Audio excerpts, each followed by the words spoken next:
Hello everyone, my name is Lisa Nar and I'm a facilitator for the Bead Drip DIYM Bag event parties, and we are so excited to have you all today. I love an opportunity to just introduce myself. Again, I'm Lisa. I'm a facilitator. I'm a waist beater. I also specialize in waist trainer. So when it comes to anything pertaining to the waist, we are here for you, and we are Relentless Drip. That's the ongoing drive to evolve, to drip, in whatever form it may mean for you. So thank you for joining us today. We are beading and dripping, and I'd like to show you what the dye bag looks like and how you use it for today. All right? So each and every one of you should have a kit very similar to this here, and that's our Relentless Drip dye bags. If you spin it around, you have your customized set ready to go for you. Okay? So how will we get started here? We're gonna go ahead and start with the elastic. If you notice in your kit, you have a nice little baggie like so, and you go ahead and open that up, unravel the elastic. Okay, let me get as much leverage there as you possibly can, and you want to give yourself about 4 inches, 2 to 4 inches at the end. Okay, before you get started on anything. So you have your elastic. You can go ahead and measure around your waist. If you are new to the waist beating world, you want to measure above your belly button. Why? There are instances, and it has happened to me, where you are going to the ladies' room, you totally forget that you have a body adornment around your waist, and you remove your bottoms, and the waist bead will go with it. So to prevent that and to really become accustomed to wearing waist beads, you want to start above your belly button. And what's cool is with the waist beads, it helps with weight management, where you're able to notice when you're losing weight or gaining weight. As the waist beads fall, obviously your stomach abdominal area is reducing itself, or it could be a very good day, you're not as bloated as you may usually be.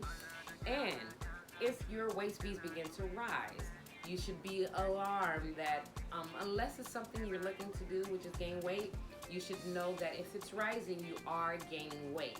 So you can use the beads for many different purposes, and weight management is certainly one. So with that, measure where you like. If it's more fashionable, you can go ahead and measure below your belly button.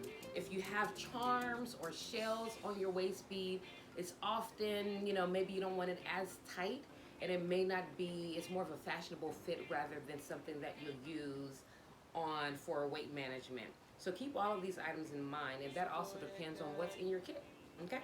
So with that, you have your elastic, you have your sacks that come within each waist bead kit. So you're gonna go ahead and open each one up. Have a look at the colors, think about where you'd like to go with the colors. Sometimes people put one color on one bead, and that totally works for you. Each color has a different meaning, so we have a platform for that too that you can take a look at. With that, you'll kind of determine, do I want to do a pattern? Would I like to kind of spill and splice in certain areas? What is it that I'm looking to do with the pattern and the colors that I have in place? Or if you just like to go and toss it in and go with how you feel, that's okay too. So, what you like to do is start with your clasp. Most of you will have your clasp connected with a few holes there. And you want to go ahead and take that off. That's only there to keep each piece together. But when you receive it, you definitely want to remove the holes.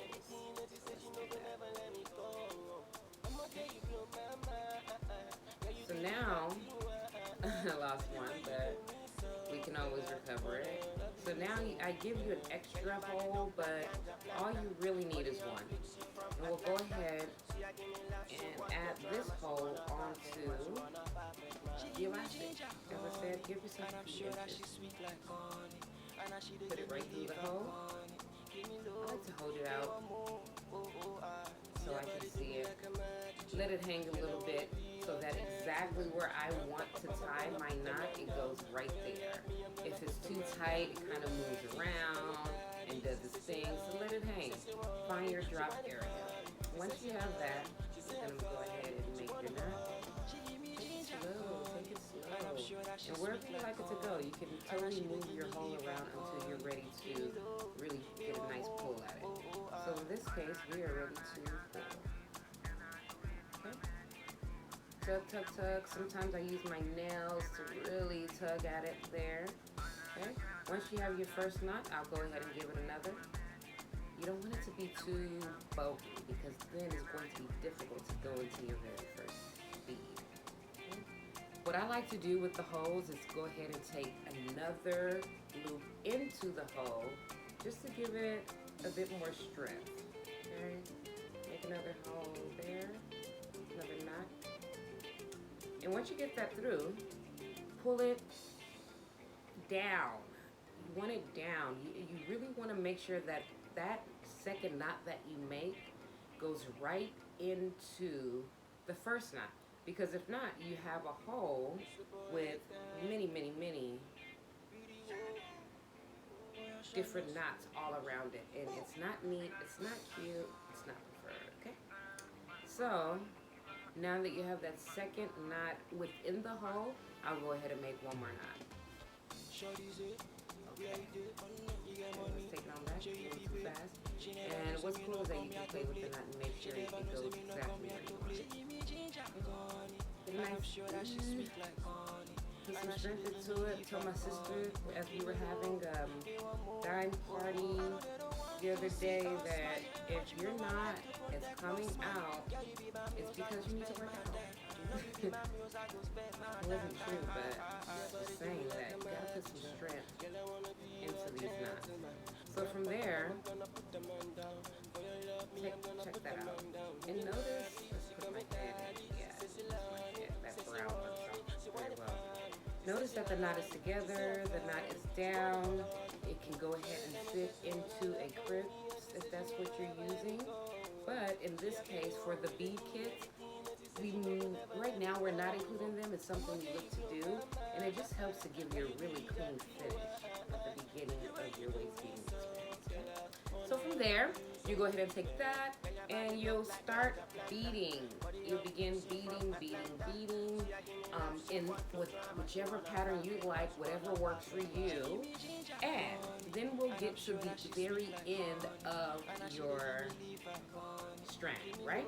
So now it's time to close off your bead. Once you get to the very end, you're going to leave just as much leverage here. Right? And what you're going to do is go ahead and stick it right through the hole, because now you have, in this case we're using a lobster claw. Lobster claw. You can find these anywhere.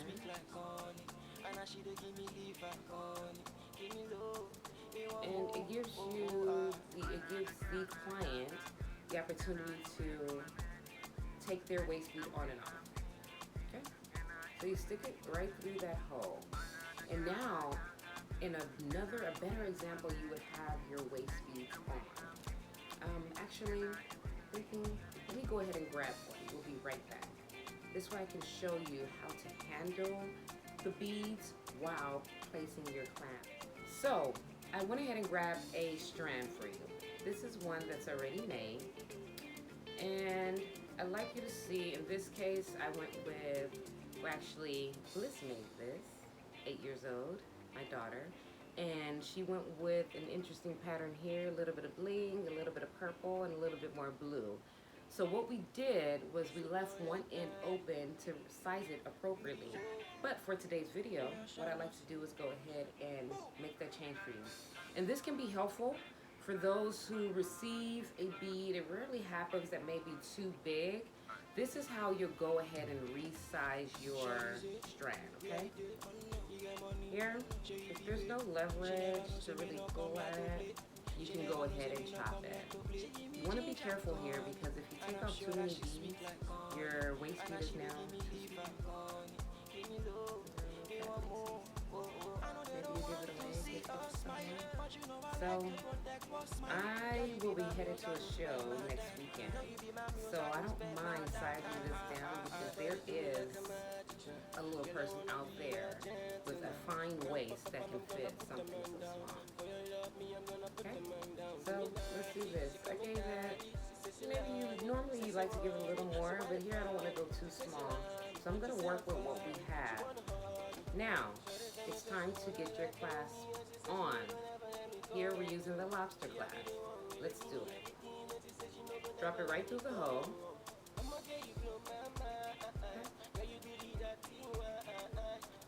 And work with me here.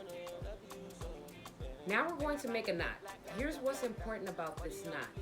The knot has to go in a downward motion with your bead. In most cases, I would use a crisp here, and that will really give it the solid seal. But now we're speaking of the dime bag, so I want to make sure that this is realistic based on what you have in your kits, not the professional version. So here, what we want to do is just give it a drop down knot. Let's do it. When I say drop down, meaning keep your beads down, because you want to make sure that your beads are nice and tight and together. If not, it won't give you that pinching feeling that you look for, especially when you're using your beads for weight management. Okay? Here, if your hands are a little oily, dust them off a bit. And I like to use my nail sometimes if it's a little too much. And forgive me for my nails, obviously we're all in the middle of the pandemic. Yeah, you want to wrap that around and keep it down on the elastic. Keep your hand down there because you can lose it. And you want to pull down. I don't know if you guys got a chance to see that. Pull down, downward, right? Keep your hand as close to the bead as possible, because if you make a knot too far up, that knot is stuck and now you have beads that are traveling back and forth as you go. So you have that knot. Another thing you want to be very careful of is when you're making the knot, make the knot on the elastic string. It requires a slight tug, but the knot is on the elastic string rather than the whole of your clasp, okay? Ask me questions, I can totally explain. Oftentimes I speak and it makes total sense to me, but not to the average person. So, once you have that knot, you're awesome. What I like to do is give it a second knot. I like 2 loops around my clasp, just to be sure. So, if you're having a tough time getting it through, pull on the elastic. It usually creates kind of a thinner knot, which gives you more room to stick your elastic through the hole. Let's try to do that for you guys. So, cut it through the hole. Now I'm going to come around with my nail just in case. Pull it through. But now remember, we need our knot, right? So let's stick it on through here. Now we're going back to that pull down motion, right? So you want to give yourself a little bit of room here and pull it down.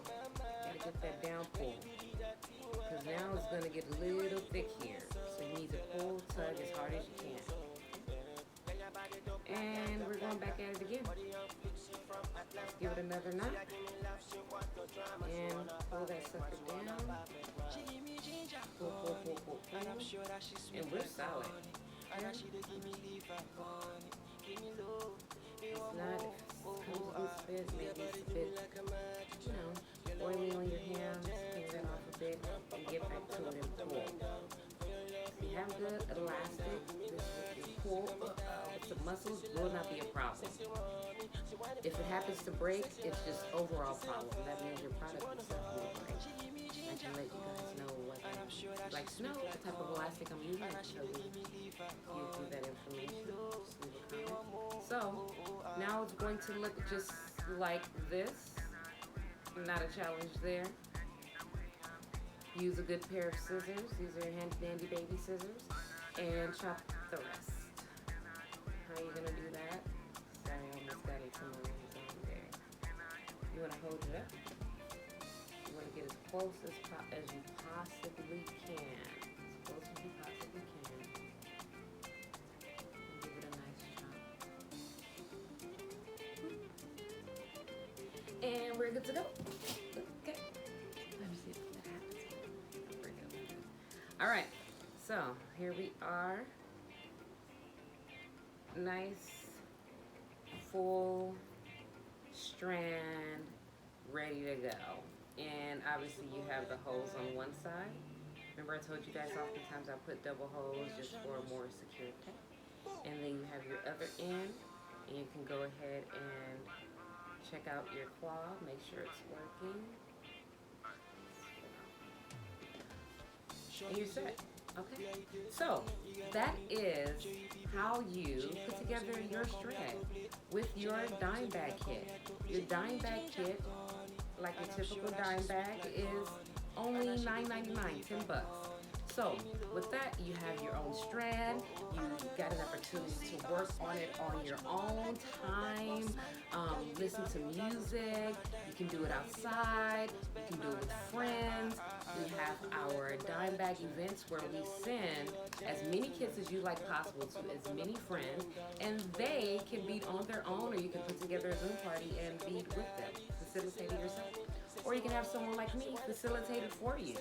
But whatever you like to do, however you like to do it, we're here to help.